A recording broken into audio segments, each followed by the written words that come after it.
नमस्कार, आपके साथ मैं हूं लावनी विनीत। आप देख रहे हैं जवाब तो चाहिए। नताशा, देवांगना और आसिफ, ये वो तीन नाम हैं जिन्हें दिल्ली दंगों के आरोप में मई 2020 में सलाखों के पीछे पहुंचा दिया गया था। लेकिन एक बार फिर से ये तीन नाम चर्चा में है। चर्चा इसलिए हो रही है कि तीनों नामों को दिल्ली हाईकोर्ट की तरफ से जमानत मिल गई है। इधर जमानत मिलती है, उधर वामपंथी गैंग बल्ले बल्ले करने लगता है। तमाम वामपंथी मीडिया पर खुलकर बहस शुरू हो जाती है कि सलाखें भी नहीं रोक पाई क्रांतिकारियों को। अभिव्यक्ति की आजादी इसे कहा जाता है। तमाम तरीके से मुद्दों पर चर्चा होने लगी, लेकिन अफसोस के साथ कहना पड़ता है किसी भी चैनल ने इस सिक्के के दूसरे पहलू को देखने की कोशिश तक नहीं की। संभावना तो छोड़ दीजिए, कोशिश तक उन्होंने नहीं की, जबकि संभावनाओं के दरवाजे खुले हुए हैं। ऐसे समय में जब सुप्रीम कोर्ट ने सीधे तौर पर दिल्ली हाई कोर्ट के ऑब्जर्वेशन पर ही एक बड़ा सवाल खड़ा कर दिया और स्पष्ट रूप से यह कह दिया कि यूएपीए कानून, अनलॉफुल एक्टिविटीज प्रिवेंशन एक्ट को सीमित करना किसी भी हाल में आने वाले समय में भारत के लिए ठीक नहीं होगा। हिंदुस्तान के दूसरे मसलों पर यह बड़ा असर दिखा सकता है, यानी संवैधानिक ढांचे को कमजोर कर सकता है। और ऐसी परिस्थिति में कई सवाल खड़े हो रहे हैं। सवाल यह है कि क्या कानून की खामियों की वजह से आज संविधान का कस्टोडियन जिसे कहा जाता है, उस कस्टोडियन को ही सही तरीके से परिभाषित नहीं किया गया है, जिसकी वजह से ऐसे दंगाइयों की रिहाई होती है और जश्न बन जाता है। तमाम तरीके से संविधान की परिस्थितियों को उलटकर रखने की कोशिश की जाती है और उस पर राजनीति हो जाती है। ये तमाम सवाल उठाने जरूरी हैं और सवालों का जवाब भी जरूरी है, क्योंकि अभिव्यक्ति की आजादी के नाम पर, लोकतंत्र में विरोध की आजादी के नाम पर देश को दंगों की आग में झोंकना कहीं से भी जायज नहीं है। देश विरोधी गतिविधियों को आतंकवादी गतिविधियों को के साथ क्यों नहीं जोड़ा जाए, यह भी एक बड़ा सवाल है। खुलकर करेंगे बहस विशेष मेहमानों के पैनल के साथ। लेकिन सबसे पहले बीते 24 घंटे में किस तरीके से जश्न मना, किस तरह से सवाल खड़े हुए और दंगाइयों की एक नई परिभाषा, नई परिपाटी अभिव्यक्ति की आजादी के नाम पर क्रांतिकारी होने का दम भरने लगी। आइए हम ये सब कुछ दिखाते हैं आपको अपनी इस विशेष रिपोर्ट में। नताशा, देवांगना, आसिफ, जेएनयू के इन तीन छात्रों की रिहाई ने देश में फिर से एक नई चर्चा को जन्म दे दिया है। लेकिन इस पूरे घटनाक्रम से कुछ सवाल खड़े हो गए, वो सवाल जिनका जवाब तलाशना बहुत जरूरी है, वरना यूएपीए और रासुका जैसी संगीन धाराएं भी कहीं मजाक न लगने लगे। नताशा नरवाल और कलिता दिल्ली के जेएनयू की छात्राएं हैं और पिंजरा तोड़ संगठन की संस्थापक सदस्यों में शामिल हैं। वहीं आसिफ इकबाल तन्हा फारसी भाषा का छात्र है। ये तीनों ही साल 2020 में दिल्ली में सीएए के खिलाफ हुए विरोध प्रदर्शन में मुख्य भूमिकाओं में थे।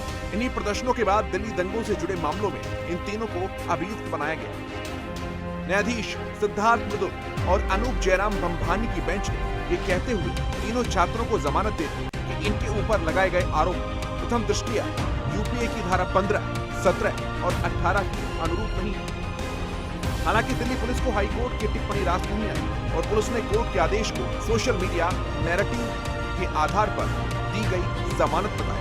इस पूरे प्रकरण से कई सवाल खड़े होते हैं कि क्या कानूनी खामियों का इस्तेमाल ऐसे ही देश विरोधी तत्वों को लाभ देता रहेगा?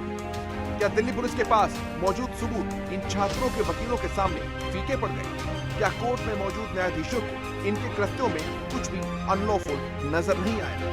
और क्यों सुप्रीम कोर्ट ने हाई कोर्ट के फैसले पर स्वीकार्यता नहीं दी? इन सब सवालों के जवाब को चाहिए। सुदर्शन न्यूज के लिए केशव कुमार की report.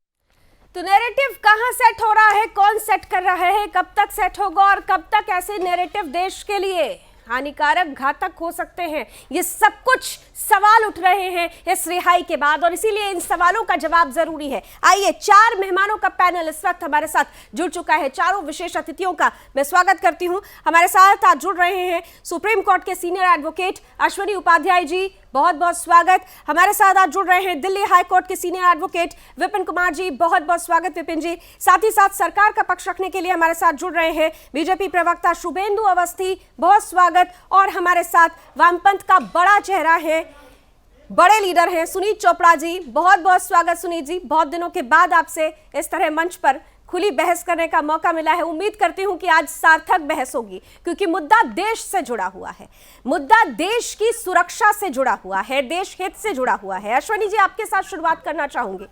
Supreme court Delhi high court की इस रिहाई पर जिस तरीके की टिप्पणी करता है, उससे एक बात तो तय हो जाती है कि काफी हद तक जो रिहाई हुई है, सुप्रीम कोर्ट को भी वो रिहाई पच नहीं रही है। हालांकि रिहाई पर उन्होंने रोक नहीं लगाई है, लेकिन इतना जरूर कह दिया कि यूएपीए कानून को अगर हम सीमित कर देंगे, जैसा कि दिल्ली हाई कोर्ट की तरफ से परिभाषित किया गया, तो वो आने वाले वक्त की नजाकत को देखते हुए ठीक नहीं होगा। अश्विनी जी, लावनी जी देखिए, इसके मूल कारण क्या है कि आप 1860 का पीड़ित कोड यूज कर रहे हैं। मेरी आवाज साफ आ रही है? बिल्कुल आ रही है अश्विनी जी। आप 1860 का इंडियन पिनल कोड यूज कर रहे हैं, जो उस समय 1857 की क्रांति को खत्म करने के लिए बनाया गया था। भारत की पहली क्रांति हुई 1857 में, उसको दबाने के लिए अंग्रेजों ने 3 कानून बनाया। 1860 में इंडियन पिनल कोड बनाया, 1861 में पुलिस एक्ट बनाया, 1872 में एविडेंस एक्ट बनाया। अगर ये 3 कानून बहुत अच्छे होते तो भारत में कम से कम 10,000 अंग्रेजों को सजा होगी। अंग्रेज अत्याचारी थे, भारत के लोग पीड़ित थे, लेकिन बेचारे भारत के लोग लाठी डंडा खाते थे और भारत के लोगों को सजा होती थी। अंग्रेजों ने यहां अत्याचार किया और किसी एक अंग्रेज को सजा नहीं हुई। क्यों? ये उन्होंने कानून को इस तरीके से ड्राफ्ट किया कि जो चाहे अपने अपने हिसाब से इसका इंटरप्रिटेशन कर ले। इस कानून में इतनी खामियां हैं कि जो जज चाहे अपनी मर्जी से इसका इंटरप्रिटेशन करता रहे। आप ये देखिए कि एक मैं आपको एग्जांपल देना चाहूंगा। आखिर हमारे देश में संविधान है, हमारे देश में कानून है, इसके बावजूद बंगाल में हत्या होती है, बलात्कार होता है, लोगों को घर छोड़ के पलायन करना पड़ता है। ये कानून है, सब कुछ है, इसके बाद भी खुलेआम अलगाववादी जिनकी आप फोटो चला रहे हैं, ये घूमते रहते हैं। ये प्रोटेस्ट के नाम पे बसें जलाते हैं, प्रोटेस्ट के नाम पे दंगा करते हैं, प्रोटेस्ट के नाम पे कितना तबाही कर देते हैं, फिर भी इनकी एक पैसे की प्रॉपर्टी सीज नहीं हुई। इसलिए मैं कह रहा हूं, अंग्रेजों ने जो कानून बनाया था, जब तक वो इस भारत में चलेगा, ये इसी तरीके जश्न मनाते रहेंगे। न देश में गद्दारी कम होगी, न देश में जासूसी कम होगी, न देश में मुनाफाखोरी कम होगी, न देश में कमीशन खोरी कम होगी। आप जरा सोचिए, भारत ही ऐसा देश है। अश्विनी जी, जिन कानूनों की बात हो रही है, जिन कानूनी पेचीदगियों की बात हो रही है, यहाँ पर यही तो स्पष्ट हमें करना है कि कानून की पेचीदगियां ही ऐसे अलगाववादियों को, ऐसे दंगाइयों को, आतंकवादियों को एक शरण दे देती है। जहां पर मजबूत करने की बात आती है, मजबूत करने से पहले ही उसका विरोध शुरू हो जाता है। यूएपीए को जब मजबूत करने के लिए संशोधन किए गए थे, तो उस वक्त भी किस तरह से विरोध किया गया था, ये सभी ने देखा था। तो जब विरोध ही होता रहेगा और विरोध को ही हम परिभाषा दे देंगे क्रांतिकारी के नाम पर, अभिव्यक्ति के नाम पर, तो फिर कानूनी पेचीदगियां क्या करेंगे? मैं आपको बताता हूं, आप चाइना का कानून उठाइए, भारत में लागू करिए, कोई हमारे सुनीत चोपड़ा जी भी नहीं बोलेंगे भाई, जो चाइना में चल रहा है। चाइना में दंगाइयों को फांसी दी जाती है और 100% प्रॉपर्टी सीज की जाती है। कौन विरोध करेगा? न राहुल गांधी विरोध कर पाएंगे भाई, वो भी चाइना को पसंद करते हैं। न सीपीआई वाले विरोध कर पाएंगे, वो भी चाइना को बहुत पसंद करते हैं। तो मैं तो कहता हूं, टाइम आ गया है कि चाइना का जनसंख्या नियंत्रण कानून, चाइना का नार्को कानून, चाइना में प्रॉपर्टी जब्त करने वाला कानून और चाइना में दंगाइयों को गोली मारने का जो कानून है, उसको भारत में लागू करना चाहिए। आप 60 समाचार, आप जो है इस घटिया कानून के द्वारा जो अंग्रेजों ने यहां सत्ता स्थापित करने के लिए बनाया था, उसके द्वारा आप न यहां अलगाववाद कम कर पाएंगे, न कट्टरवाद कम पाएंगे, न यहाँ पे दंगा कम कर पाएंगे। ये जो चेहरे आपके मुस्कुराते हुए नजर आ रहे, वो क्यों आ रहे? क्योंकि उनको यही काम करने के लिए विदेशों से फंडिंग होती है। ये सारे फॉरेन फंडेड लोग हैं, ठीक है, ये सारे फॉरेन फंडेड लोग हैं। जब तक इनकी 100% प्रॉपर्टी सीज करने का कानून नहीं बनेगा, ये ऐसे मस्ती करते रहेंगे और खुश होकर झूमते रहेंगे। ठीक है, सुनीत चोपड़ा जी। इनकी गाली गलौज को मैं सुनूंगा नहीं सुनीत जी, अब बोलिए सुनीत। इतना ही बता देना चाहता हूँ कि इस कानून के खिलाफ और ऐसे कानूनों के खिलाफ भगत सिंह ने बहुत साफ कहा था कि देशद्रोह एक चीज होती है, सरकार का विरोध कुछ और होता है। इन बच्चों ने सरकार का विरोध किया था और ये अच्छे स्टूडेंट थे। नताशा के पिताजी को मैं जानता हूँ, गोल्ड मेडलिस्ट हैं हरियाणा एग्रीकल्चर यूनिवर्सिटी के, और जब उनकी मृत्यु हुई तो इन्होंने बिना किसी कारण के उनको जेल में रखा कि वो अपने बाप की मृत्यु से पहले जा नहीं सकी। ये कहाँ के लोग हैं? ये दिल्ली, ये सुनी जी, आप बहुत सीनियर लीडर हैं और मैं आपको बीच में टोकना नहीं चाह रही थी, लेकिन आई एम सॉरी टू से मुझे आपको टोकना पड़ रहा है। आपने कहा कि इन्होंने क्या किया। इन्होंने वो किया कि देश को दंगों की आग में जोड़ दिया था। दिल्ली में जिस कदर अग्निकांड हुआ, प्राइवेट प्रॉपर्टीज को नुकसान पहुंचाया गया, 48 घंटों तक सैबोटाइज कर दिया गया था दिल्ली को, थर थर कांप रहे थे लोग। वो वीडियोस आज भी अगर सामने आएंगे तो रूह कांप उठती है, रूह कांप उठती है कि एक दुल्हन अपने दूल्हे का इंतजार करती रही, लेकिन आई तो उसकी लाश आई। एक बच्चा अपने पिता का इंतजार करता रहा, लेकिन आई तो उनकी लाश आई। एक ये सारी तस्वीरें, अरे sir, I am sorry to say this, आप लोग अभिव्यक्ति की आजादी के नाम पर देश को दंगे की आग में झोंकना, यह अभिव्यक्ति की आजादी है। सुनील जी, कम से कम अब तो इस चीज की परिपाटी को चेंज करिए। आपकी नजर में देश विरोध, आप सरकार का, बीजेपी का खूब विरोध करिए, देश विरोध। जिनके आज भी गुलामी दिमाग में है, वो यही कानून इस्तेमाल कर रहे हैं। हम ना गुलाम हैं, ना ऐसे कानूनों को चलने देंगे। आप गुलाम नहीं हैं, लेकिन इस देश को गुलाम करना चाहते हैं। चलने देंगे। आप गुलाम नहीं हैं, लेकिन इस देश को गुलाम करना चाहते हैं। अभिव्यक्ति की आजादी के नाम पर जो कुछ भी होता है वो जायज है आपकी नजर में। दिल्ली दंगों की जो तस्वीरें सामने आई वो जायज है आपकी नजर में? ऐसी आग लगती रहे, ऐसे ही सड़कों पर तोड़फोड़ होती रहे, लोगों की लाशें बिछती रहे, ऐसे ही पुलिस पर पथराव होता रहे ये सब, और इंटरनेशनल मीडिया मजा लेता रहे कि देखो भारत में किस तरह से इंटॉलरेंस है, भारत में कहीं भी असहिष्णुता नजर आती है, सहिष्णुता नहीं है। ऐसे गुलाम कानून किसी और देश में नहीं है। इंग्लैंड ने भी इस कानून को रद्द कर दिया है। अरे सर, चाइना का भी एग्जांपल दे दीजिए। अश्विनी जी ने तो अभी बोला था, आपने इंग्लैंड की बात की ना, तो इंग्लैंड का इतिहास उठाकर देख लीजिए, इंग्लैंड का इतिहास उठाकर देख लीजिए कि वहाँ दंगाइयों के साथ क्या हुआ है। सुनील चोपड़ा जी, आप बहुत इंटेलेक्चुअल हैं, इंग्लैंड का इतिहास उठाकर देख लीजिए कि वहाँ पर दंगाइयों के साथ क्या हुआ। सरेआम गोलियों से उड़ा दिया गया था, सरेआम गोलियों से उड़ा दिया गया था। सर, कम से कम आप ये सारी चीजें जब एग्जाम्पल देते हैं तो उस इतिहास को भी सामने रखा करिए। अश्विनी जी कुछ कहना चाह रहे हैं और फिर बाकी के दो मेहमानों के पास जाती हूँ। अश्विनी जी, देखिए, सुनील जी काफी बुजुर्ग हो चुके हैं, सब इनकी दाढ़ी बाल सब सफेद हो गए। पता नहीं इनको समझ में नहीं आ रहा ये भारत के साथ क्यों नहीं लड़ना चाहते, ये क्यों नहीं चाहते कि भारत में कट्टरवाद कम हो, ये क्यों नहीं चाहते भारत में नक्सलवाद खत्म हो, ये क्यों नहीं चाहते कि भारत में अलगाववाद खत्म हो। ये हमेशा वामपंथी अलगाववादियों, नक्सलियों, मोदी को जाना पड़ेगा, क्योंकि समझ में नहीं आ रहा कि कट्टरपंथियों के साथ खड़े होकर उनको मिलता क्या है। प्रधानमंत्री है ये अमेरिका जाके बोला, ये केवल और केवल भारत की बर्बादी तक जंग लड़ेंगे।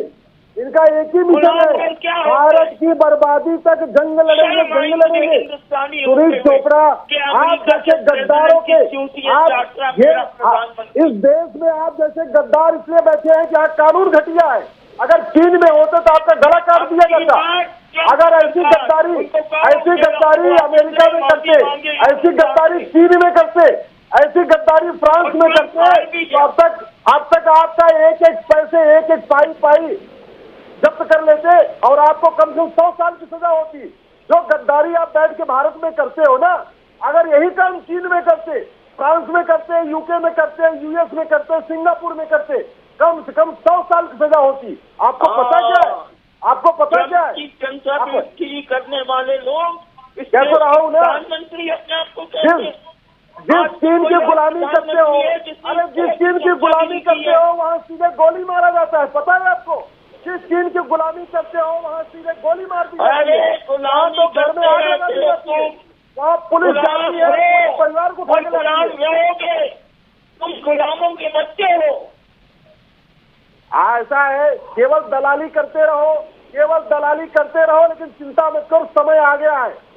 भारत में बहुत जल्दी पुलिस रिफॉर्म भी होगा, जुडिशल रिफॉर्म भी होगा, पुलिस रिफॉर्म भी होगा, जुडिशियल रिफॉर्म भी होगा, इलेक्शन रिफॉर्म होगा। ये जितनी दलाली कर रहे हो ना, अभी बहुत जल्द ये सब कुछ होने वाला है। भागना पड़ेगा, देश छोड़ के भागना पड़ेगा। हम यहाँ गद्दारों को नहीं रहने देंगे, हम यहाँ नक्सलियों को नहीं रहने देंगे, हम यहाँ माओवादियों को नहीं रहने देंगे, हम तुम्हारे जैसे कट्टरपंथियों को नहीं रहने देंगे। ठीक है ठीक है ठीक है ठीक है ठीक है। सुनील जी एक सेकंड, सुनील जी और अश्विनी जी एक सेकंड, शुभेंदु जी और विपिन जी मैं आपके पास बस चंद सेकंड्स में आ रही हूँ, लेकिन सुनील जी जल्दी से मुझे जरा 10 सेकंड में बता दीजिए, आपकी नजर में एक क्रांतिकारी और एक देश विरोधी के बीच में क्या अंतर होता है, जल्दी से समझा दीजिए। क्रांतिकारी सरकार की चमचागिरी नहीं करता है और जो देश को आगे ले जाना चाहता है वो सरकार को आईना दिखा के आगे ले जाता है। वो क्रांतिकारी। देश विरोधी कौन है फिर? बिल्कुल। देश विरोधी कौन है? क्या मैंने पूछा क्रांतिकारी और देश विरोधी में अंतर बताइए। आपने क्रांतिकारी को डिफाइन किया, देश विरोधी बताइए। देश विरोधी वो है जो अमेरिका में जाके बोला अब की बार ट्रम्प सरकार और ट्रम्प हार गया। वाह वाह सुनील जी, बड़ी सहूलियत के साथ आपने देश विरोधी को भी उसी ढांचे में ढाल दिया जिसको लेकर आप अपनी राजनीति करते हैं। आप ये नहीं बोल पाए कि जो देश में आग लगाता है वो देश विरोधी है, जो देश को दंगों की आग में झोंकता है वो देश विरोधी है, जो देश को अंतर्राष्ट्रीय मंच पर बदनाम करता है वो देश विरोधी है, जो देश के संवैधानिक ढांचे पर सवाल खड़ा करता है वो देश विरोधी है, जो देश की सरकार को दूसरे देश में जाकर बदनाम करता है वो देश विरोधी है। आप नहीं बोल पाए, आप सच नहीं बोल पाए, और यही मैं देश को दिखाना चाहती थी कि ऐसे लोगों की वजह से ही इस देश में कानून भी मजबूत नहीं हो पा रहा है। चलिए विपिन जी आपके पास आते हुए और शुभेंदु जी पहले आपके पास आती हूँ। बड़ा महत्वपूर्ण मुद्दा है, अफसोस होता है कि कहीं पर भी इस तरीके के मुद्दे पर कोई चर्चा नहीं हो रही है। हाँ, वामपंथी गैंग बहुत मस्त है, बहुत डिबेट कर रहा है, बहुत कह रहा है कि सरकार देखिए सलाखों के पीछे ऐसे लोगों को रोक नहीं पाई। फजीहत करवा ली आपने तो अपनी, कहां से चूक हो गई सर? क्यों नहीं सरकार वो मजबूत दावे प्रस्तुत कर सके जिससे ऐसे लोगों की जमानत पर रोक लग सके, एक नजीर पेश हो, एक उदाहरण सामने रखा जाए। मैं ये कहना चाहता हूँ लावनी, ये जो लोग हैं जिन्होंने पूरे देश में नक्सलवाद को फैलाया है, आज वो खुश हो रहे हैं। हो सकता है हाई कोर्ट ने उनको रिहा कर दिया हो, पर उनके ऊपर से इल्जाम नहीं हटाए हैं। ये देखिए, ये लड़ाई अच्छाई और खराबी की लड़ाई हमेशा होती रही है, हम और लड़ेंगे। ये पुलिस की कमी थी कि इनके वीडियो दिखा पाई, उसकी आवाज नहीं टेप कर पाई। पुलिस को लगा कि पहले राइट्स हो रहे हैं, सर तो पुलिस तो आप आना चाहिए और कोर्ट को समझ में आना चाहिए ना, इसीलिए तो कह रहे हैं कि कमी रह गई, जो होमवर्क होना चाहिए था वो होमवर्क नहीं हो पाया। लावनी रेपिस्ट, मर्डरिस्ट बिना सबूत के छूट जाता है, तो ये तो बहुत बड़े षड्यंत्रकारी लोग हैं। वहां पे बैठे हुए लोग चाय पी रहे थे क्या जब दंगों की वीडियो बनाई जा रही थी? देश को तोड़ने में लगे हुए थे, और ऐसे लोगों को सुप्रीम कोर्ट नहीं छोड़ेगा। और मैं इस बात आपके चैनल के माध्यम से कहना चाहता हूं कि ये जो महावीर नरवाल साहब हैं और जो इन्होंने कहा सुनील चोपड़ा जी कि वो हमारे दोस्त थे, मैं साफ साफ कहता हूं चोर चोर मोसेरे भाई, वो यदि सीपीएम थे, ये सीपीएम है तो वो सीपीआईएम थे। पूरे देश में नक्सलवाद को फैलाने वाले यही लोग हैं, और इसकी हार होगी। भारत जग गया है और भारत मोदी जी के उसके ऊपर आगे बढ़ रहा है। ये जो ताकतें हैं पूरे विश्व से खत्म हो गई है, जो थोड़ी बहुत बची है भारत में वो भी खत्म होने वाली है। देखिए भारत में एक नया उदय होगा। खत्म होंगी कैसे? अश्विनी उपाध्याय जी, आप देख रहे हैं कि क्योंकि आप सुप्रीम कोर्ट के एडवोकेट हैं और आप देखिए कि कानूनी पेचीदगियां हैं। ये कहा जा रहा है कि जो सबूत रखे जाने थे, जो प्रमाण जिसमें मजबूती और बल होना चाहिए था, वो बल नहीं दिखा। लावनी जी, मैं आपको एक एग्जांपल देता हूं। अगर ये कानून बढ़िया होता तो राहुल गांधी तिहाड़ में होते, हमारे कानून बढ़िया होता सोनिया गांधी तिहाड़ में होती, महबूबा मुफ्ती तिहाड़ में होती, फारूक अब्दुल्ला तिहाड़ में होते। वो छोटा ओवैसी, अकबर ओवैसी जो कह रहा था हिंदुओं खत्म कर देंगे, वो अंदर तिहाड़ में होता। आप मुझे बताइए पिछले 70 साल में कोई एक नेता जिसने इस देश के साथ गद्दारी किया, लूटा, करोड़ों रुपए लूटा, कोई एक नेता का नाम बता दीजिए जिसकी 100% प्रॉपर्टी सीज हुई हो और जिसको आजीवन कारावास फांसी हुआ हो। एक नाम बता दीजिए। नहीं हुआ, क्योंकि कानून घटिया है। जितना 600 साल में मुगलों ने लूटा था, उतना 200 साल में अंग्रेजों ने लूटा। जितना 200 साल में अंग्रेजों ने लूटा, उतना 50 साल में कांग्रेस और वामपंथियों ने मिलकर लूटा। लेकिन न तो एक भी कांग्रेसी, न एक भी वामपंथी आज तिहाड़ में गया। ये बंगाल को इन्होंने बांग्लादेश बना दिया वामपंथियों ने। भाई ज्योति बसु के टाइम सबसे ज्यादा घुसपैठ कराई, आप बताइए किसी के घुसपैठियों को आजीवन कारावास हुआ हो, तो ये पहले एडमिट करना पड़ेगा। हमारे पास 1860 का बना हुआ जब तक इंडियन पिनल कोड चलेगा, 1861 का जब तक पुलिस एक्ट चलेगा, जब तक 1875 का एविडेंस एक्ट चलेगा, ये ऐसे ही गद्दार छूटते रहेंगे, गद्दार बाहर आते ठीक है। रहेंगे। कानून की खामियां कहीं ना कहीं से विपिन कुमार जी आधार बन जाती हैं इस देश का विरोध करने वालों के लिए। संवैधानिक ढांचे पर सवाल उठा दिया जाता है क्योंकि वो जानते हैं हम कुछ भी बोलेंगे, कानून तो है ही है बचाने के लिए। आज दिल्ली हाई कोर्ट की तरफ से जो टिप्पणी दी जा रही है, जिस पर सुप्रीम कोर्ट ये कहता है कि देखिए संभल कर दीजिए, यूएपीए का जो कानून बना जिसमें संशोधन हुआ, उस पर किसी भी टिप्पणी को करने से पहले संजीदगी दिखाने की जरूरत है, क्योंकि भारत पर इसका असर पड़ेगा, 130 करोड़ की आबादी वाले देश पर इसका असर पड़ेगा। विपिन कुमार जी, आप लोगों ने किसने जजमेंट को पढ़ा है? Have you gone through the judgment in entirety? जो 100 पेज के जजमेंट हैं, अगर जो हम उस जजमेंट की बात कर रहे हैं, हम कोई डोमिनेंट नैरेटिव यहाँ गवर्नमेंट या अपोजिशन एक पॉलिटिकल आइडियोलॉजी की हम बात नहीं करते हैं कि हम वामपंथी को बोले, सोनिया गांधी को बोले, कांग्रेस को बोले। मतलब ऐसे लग रहा है कि जो डिबेट है, जो पैनल है, वो कोई एक डोमिनेंट नैरेटिव या किसी नैरेटिव को सेट करने के लिए बैठे हैं। हम यहाँ जजमेंट के बारे में नहीं, ना हम वहाँ पे जजमेंट की मेरिट के बारे में, ना हम लिबर्टी के बारे में किसी चीज की कोई बात नहीं कर रहे हैं। ठीक है, आप कानून की बात कहते हो, यूएपीए एक कानून जिसको कि हम अच्छा कानून भी बोल सकते हैं, लेकिन उस कानून को किस सेट ऑफ फैक्ट पे अप्लाई करते हैं वो सबसे इम्पोर्टेंट होता है। अगर जो यहाँ पे दिल्ली में दंगा हुआ है, ये 3 लोग उसके अंदर एक्यूज्ड हैं, जिन तीनों एक्यूज्ड को हाई कोर्ट ने बेल ग्रांट किया है। तो बेल ग्रांट करने का ये मतलब नहीं होता है कि they have been acquitted by the court. उनका एक्विटल नहीं हो गया है, उनको कोर्ट ने जमानत पे रिहा किया है, ताकि अगर भी ट्रायल चलेगा वो 1 साल से ऑलमोस्ट 1 साल से जेल के अंदर बंद थे। ठीक है, जो उनके अंदर जमानत के प्रोविजन है उसमें है कि 90 डेज नॉर्मल जो केसेस होते हैं आईपीसी के ऑफेंसेज हैं, सीआरपीसी के अंदर उसमें 90 डेज का है, इसके अंदर 100। टोक रही हूँ, आपने बिल्कुल लिबर्टी की बात की, एक ब्रेक लेना पड़ेगा, लेकिन ब्रेक पर जाने से पहले आपको भी याद दिला देती हूँ, हमारे पैनलिस्ट को भी याद होगा। आपने कहा कि सिर्फ जमानत मिली है, सही कहा आपने।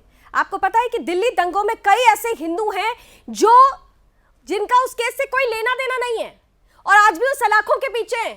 उनके लिए कानून नहीं है क्या? ऐसे लोगों के लिए जो साफ साफ नजर आ रहे हैं, जिन्होंने षड्यंत्र रचा, उनके लिए तो आपने कह दिया लिबर्टी को समझने की जरूरत है। तो क्या उन हिंदुओं की लिबर्टी नहीं है जिनको बेवजह फंसा दिया गया, जिनके घर के ऊपर आक्रमण किया गया, जिनके लोगों को मारा गया, आज उन्हीं पर ही दोष लगाकर पीछे सलाखों के कर दिया गया है। ये भी हालात है। कानून की पेचीदगियों की अगर बात करेंगे ना सर, तो यहाँ पर खुलकर बोलने की जरूरत है, और मैं उम्मीद करती हूँ कि अश्विनी जी भी हमारे साथ हैं, आप भी हमारे साथ हैं। हम इस मुद्दे पर एक सार्थक पॉइंट तक पहुंचे, गलत को गलत और सही को सही कहा जाए। नैरेटिव हम सेट नहीं कर रहे, नैरेटिव देश में कौन सेट कर रहा है, किस लिए सेट कर रहा है, ये आज देश भी देख रहा है। एक छोटा सा ब्रेक लेते हैं, ब्रेक के उस पार भी हमारी ये चर्चा जारी है।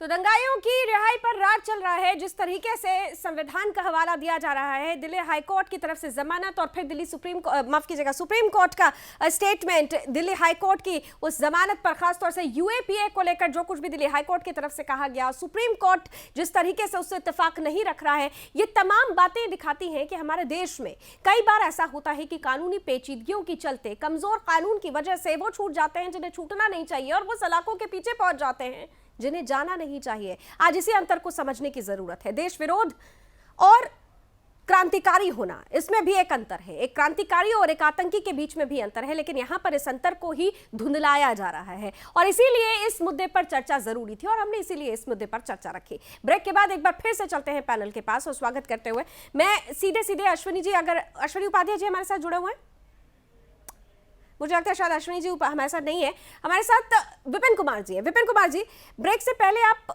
लिबर्टी ऑफ लॉ की बात कर रहे थे, और मैंने उसी वक्त आपसे कहा कि लिबर्टी ऑफ लॉ का ही तो खामियाजा भुगता जाता है। जिसको सलाखों के पीछे होना चाहिए वो नहीं होता है, और जिसे सलाखों से बाहर होना चाहिए वो नहीं होता है। लिबर्टी ऑफ लॉ का मतलब ये नहीं है कि देश विरोध में कुछ भी बोलेंगे, कुछ भी कहेंगे। आपने कहा कि कानून को, उस जजमेंट को किसी ने पढ़ा या नहीं पढ़ा, सर इतना तो जरूर पड़ा है कि जिस तरीके से दिल्ली हाईकोर्ट की टिप्पणी आई, माननीय दिल्ली हाईकोर्ट की टिप्पणी आई कि यूएपीए की धारा 15, 17 और 18 का कहीं पर भी ये उल्लंघन करते हुए नजर नहीं आए, जबकि जो तस्वीरें सामने आई उसमें वो सब चीजें थी। तो फिर कैसे इसे जस्टिफाई किया जाए?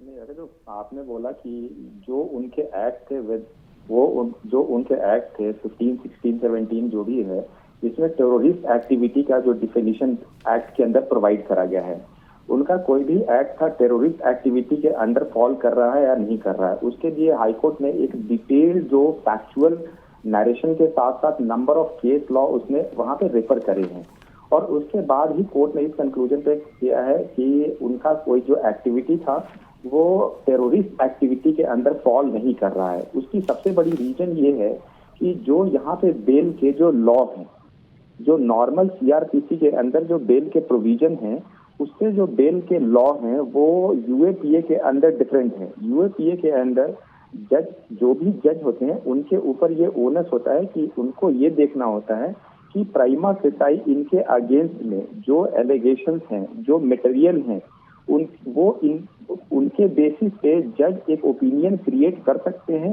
कि ये उस चीज में इन्वॉल्व है या नहीं है। तो नॉर्मल जो सीआरपीसी के प्रोविजन है उससे यूएपीए के जो प्रोविजन है बेल ग्रांट करने के, वो डिफरेंट हैं। जो क्लासिकल जूरिस्प्रूडेंस बेल का है उससे जो बेल का जूरिस्प्रूडेंस यूएपीए में है वो डिफरेंट है। इसके वजह से ही कोई किसी भी जज को बेल ऑर्डर ग्रांट करने के लिए एक डिटेल्ड जजमेंट देने की जरूरत पड़ता है, उसको हर एक फैक्ट को टच करना पड़ता है। तो प्राइमा फेसाई जो भी जज उनमें उस केस में थे उन्होंने उस फैक्ट को टच किया है। नॉर्मल केस में कभी भी आपको बेल के ऐसे डिटेल्ड ऑर्डर नहीं मिलते हैं, लेकिन जो प्रिवेंटिव डिटेंशन के लॉ हैं, चाहे यूएपीए हो, चाहे पोटा हो, चाहे एनडीपीएस हो, या क्या कहते हैं एनएसए हो, और दो तीन और भी ऐसे कानून हैं जैसे पीएमएलए हैं। ठीक है, लेकिन विपिन जी इतना तो ठीक है ना, ठीक है विपिन जी, ठीक है, आपने बहुत अच्छे से आपने इलैबोरेट किया, लेकिन सुप्रीम कोर्ट की इस टिप्पणी का फिर क्या मतलब है कि यूएपीए की मूल भावना को समझने की जरूरत है। यूएपीए को सीमित कर देना ये भारत पर असर डालेगा।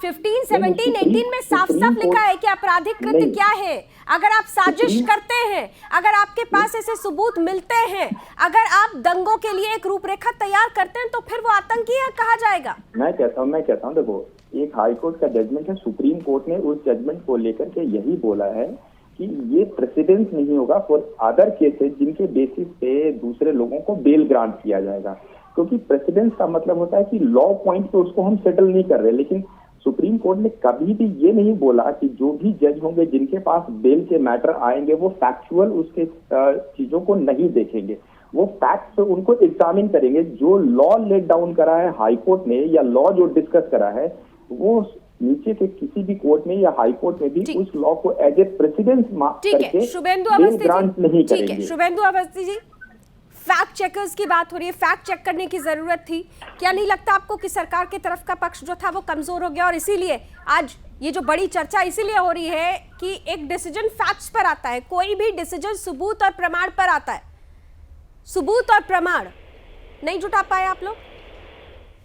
सरकार उस समय पर दंगा रोकने में लगी हुई थी, लोगों की मृत्यु ना हो इस पे लगी हुई थी, और पुलिस भी उसको मदद कर रही थी सरकार के इस प्रयास को। यदि हमको किसी को फंसाना होता तो हम वहां बैठ के वीडियो बना रहे होते, और जो इन्फॉर्मेशन आई वो कोई भी है बता सकता है कि ये देशद्रोह की भावना है। और बहुत सारे लोग, मैं बार बार कहता हूं कि हो सकता है आने वाले समय पे लोग हाथ में तिरंगा ले और देश को बंटवारे के लिए लेके जाएं, तो इसलिए जो दिखता है वो होता नहीं है। हम आपसे कहते हैं उनकी भावनाएं थी, उनको कई वीडियो में देखा गया भड़काते हुए लोगों को। और वो कौन लोगों को भड़का रहे थे? एक विशेष धर्म के लोगों को, जिन्होंने लोगों के ऊपर, हिंदुओं के ऊपर हत्याएं करी। 1, 2, 3 नहीं, 52 हत्याएं हुई हैं। शुभेंदु अवस्थी और सुनीत चोपड़ा आमने सामने। सुनीत जी आपकी बात से सहमत नहीं है, वो अभी भी हाथ हिला रहे हैं। देखिए, सुनीत जी को कुछ फर्क नहीं पड़ता, अपना जीवन जी चुके हैं। 50 साल को इन्होंने बर्बाद कर दिया भारत में, कीड़े की तरह, दिवस की तरह कम्युनिस्ट पार्टी ने भारत को। इनकी हिम्मत नहीं है सच बोलने की। ये लोग झूठ बोलते हैं और अमेरिका की चाटुकारी करते कम्युनिस्ट हैं। पार्टी ने, कम्युनिज्म ने भारत को अब की दीमक की तरह खा लिया ट्रंप है। सरकार कितना झूठा निकला। अब की बार ट्रंप सरकार कितना झूठा निकला। साहब, अपने आप आप तो समझ वही लो। फंसे हो जब चाइना ने हमें मालूम भारत है के ऊपर अटैक क्या किया। हो। सुनील जी सुनिए, हमें जब चाइना मालूम ने है भारत के ऊपर अटैक अंग्रेजों किया की तब आप हंस रहे थे। तो आए यहाँ। अब कहाँ मोदी क्या जवाब देगा? आपको मालूम है आपकी सबसे गंदी रायत नहीं, बंगाल में जो हुई आप थी, बिल्कुल श्यामा नहीं। प्रसाद मुखर्जी और फजलुल हक की सरकार आप उनका तो नाम ही मत लो। आप तो श्यामा उनके प्रसाद नाम मुखर्जी लेने लायक ही और नहीं हो। फजलुल हक की सरकार थी। हाँ। आपको मैं कहना चाहता हूँ, आप भूल सुनील गए जी, हो। सुनील आप जी, इतिहास जब नहीं चाइना जानते हो। सुनिए, जब चाइना भारत के चाइना बॉर्डर पे से आके कोई खड़ा होता मतलब है, नहीं, चाइना जब के चाइना साथ भारत के पैसा बॉर्डर पे मान आता मान है, के खा रहे हो। आप कम्युनिस्ट पार्टी के लोग चाइना हंसते के हो। तो पैसे क्या भारत मान को पता के खा रहे हो। लगेगा? आपका जो देश है वो चाइना है। आज तक आप इस बात से निकल नहीं मेरा पाए। देश हिंदुस्तान है, तुम्हारा आपका देश अमेरिका की हिंदुस्तान है। चूतियां। आपका तुम्हारा आप देश हिंदुस्तान अमेरिका का की खाना खाते चूतियां। हो। अमेरिका काश कि ये देश, काश कि जो ये चाइना दम करते भरते हो। हैं कि ये देश हमारा है, वो सच्चाई के साथ होते हैं, वो राजनीति नहीं करते। सुनील चोपड़ा जी, काश कि आप सच का साथ देते, काश कि आपको वो सच दिखता, वो आईना, चमकता हुआ आईना दिखाई देता जहां पर एक क्रांतिकारी और एक आतंकी, एक क्रांतिकारी और एक देश विरोधी के बीच में अंतर समझ में आता। मैंने आपसे 2 बार इस सवाल का जवाब लिया, लेकिन दोनों बार आप देश विरोध को नहीं स्पष्ट कर पाए, क्योंकि आपने उस परिभाषा को स्पष्टता गढ़ा ही नहीं है। आपकी नजर में देश विरोध क्या है वो हर कोई देख रहा है। बहरहाल, बहुत बहुत धन्यवाद। समय की कुछ सीमाएं हैं, आज की चर्चा हमें यहीं खत्म करनी पड़ेगी, लेकिन हाँ, इतना जरूर है, आज की इस बहस ने एक नए दरवाजे खोले हैं। वो दरवाजे जो ये तय करेगा कि एक क्रांतिकारी और एक देश विरोधी में क्या अंतर है, और जो लोग इस अंतर को नहीं समझ पा रहे हैं उनको आप किस कैटेगरी में रखेंगे। रात में सोने से पहले आकलन जरूर करिएगा। बहुत बहुत धन्यवाद आज हमारे साथ जुड़ने के लिए। देश और दुनिया की तमाम खबरों के लिए आप जुड़े रहिए सुदर्शन न्यूज के साथ। जय हिंद।